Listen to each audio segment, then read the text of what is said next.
Olá a todas, todes e todos. Eh, Me chamo Marcos Vinícius de Mesquita, sou mestrando do programa de pós-graduação em artes visuais da UNB.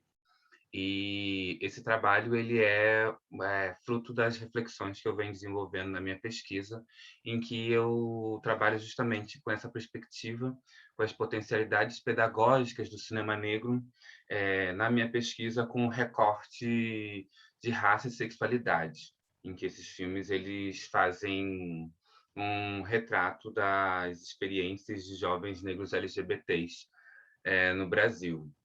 E aqui eu trago essa mesma reflexão, mas de forma mais específica em relação a uma mudança desse imagético negro, que vai impactar na forma também, pode representar a forma como a cultura e a população negra é representada por meio do cinema, e como isso tem uma perspectiva pedagógica extremamente importante.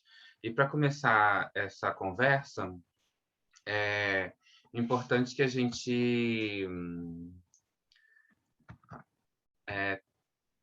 tenha uma noção do que é o cinema negro, né? Que, na verdade, é, começou por uma luta de valorização imagética da população negra, e aí é toda uma série de discussões e debates que faz com que o cinema negro se constitua.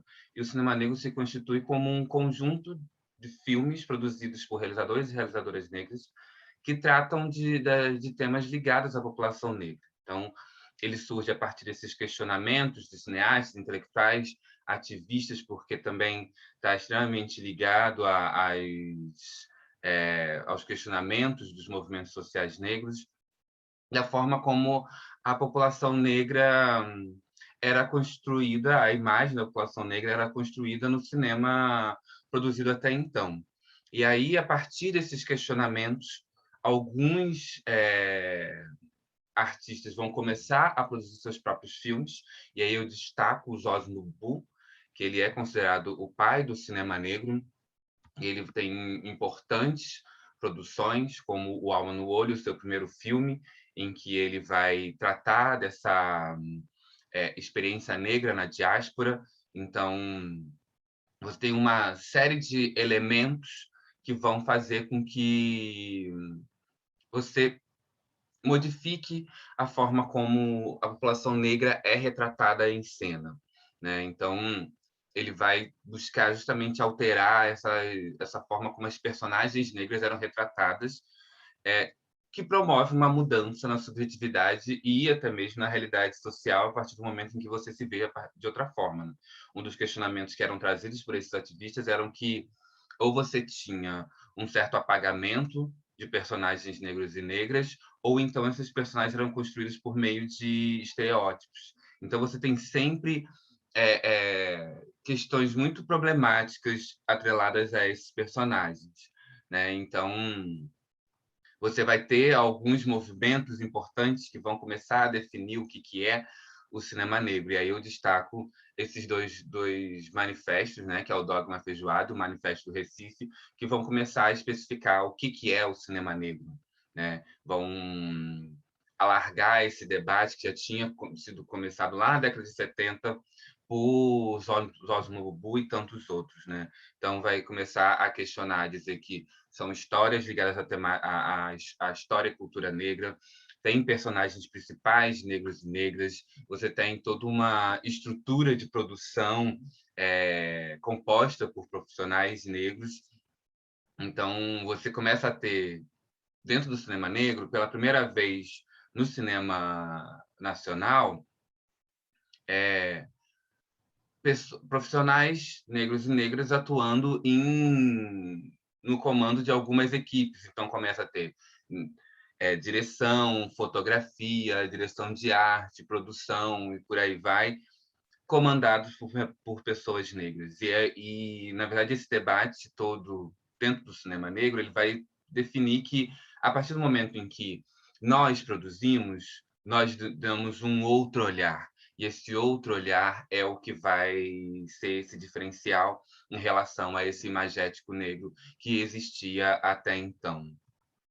E aí esse filme Travessia, da Safira. Na verdade, em cada um dos slides eu trago a imagem de filmes de cinema negro de realizadores e realizadoras, né? Esse filme Travessia, ele vai tratar justamente desse apagamento de uma memória, da memória ancestral. Então, a diretora começou a se questionar de que ela não tinha fotografias dos avós, e daí ela vai tratar justamente desse, como nós não temos, nossa memória ainda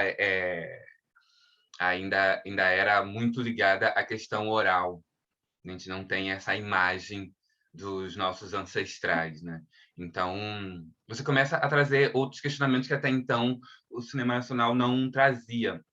Então, ele possibilita, assim, uma nova visão de mundo, uma nova forma de mostrar as nossas vivências e a história negra no Brasil, né?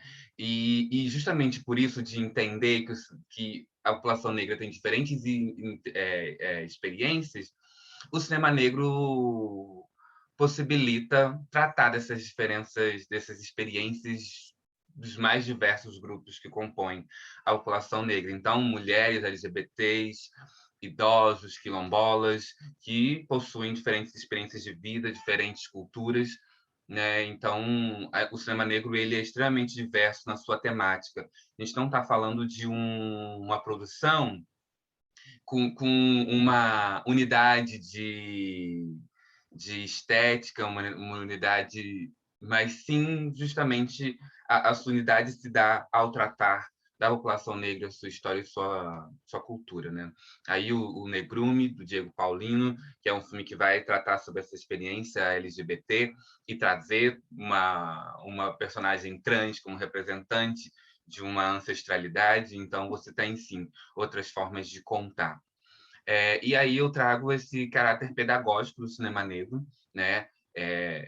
Embasado na ideia do etnoletramento, que o Celso Luiz Prudente e o Agnaldo Périgo trazem, que indicam com outro comportamento, um comportamento mais amplo nas escolaridade, onde, na verdade, há um processo de troca de valores, uma outra dinâmica, uma complementariedade que vai permitir e garantir a alteridade dos grupos existentes dentro do espaço escolar. Ele vai trazer a ideia do letramento, é justamente trazer para dentro do espaço escolar esses grupos que até então eles eram invisíveis. Então ele vai tratar nesse texto aí um pouco sobre formas de trazer a cultura quilombola para dentro da sala de aula, mas eu imagino que o cinema negro ele é uma forma de causar, de gerar esse etnoletramento, falar sobre mitologia, música, dança, jogos, de forma geral, quando a gente pensa em experiência negra no Brasil, e mais num debate atual sobre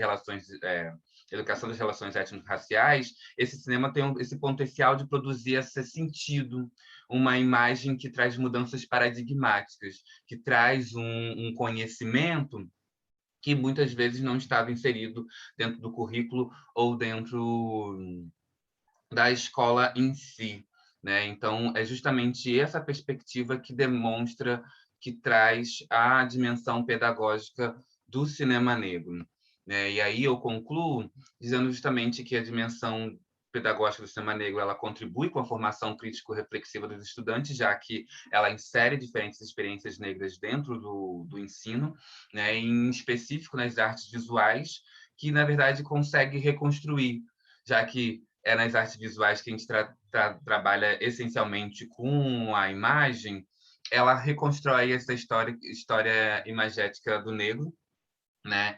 E aí você altera também essa construção desses atores que até então não estavam inseridos no currículo tradicional e dota as artes visuais desse papel importante de construção de repertório estético que vai inserir esses alunos negros e negras, né? Na verdade, altera a forma como essa estética negra foi é, pensada e debatida até então, né? E aí esse imagético do cinema negro ele contribui no combate à exclusão e ao preconceito que ainda existe no espaço escolar, e o ensino de artes visuais pode contribuir muito para isso. Então, essa é a minha contribuição com esse trabalho. Muito obrigado.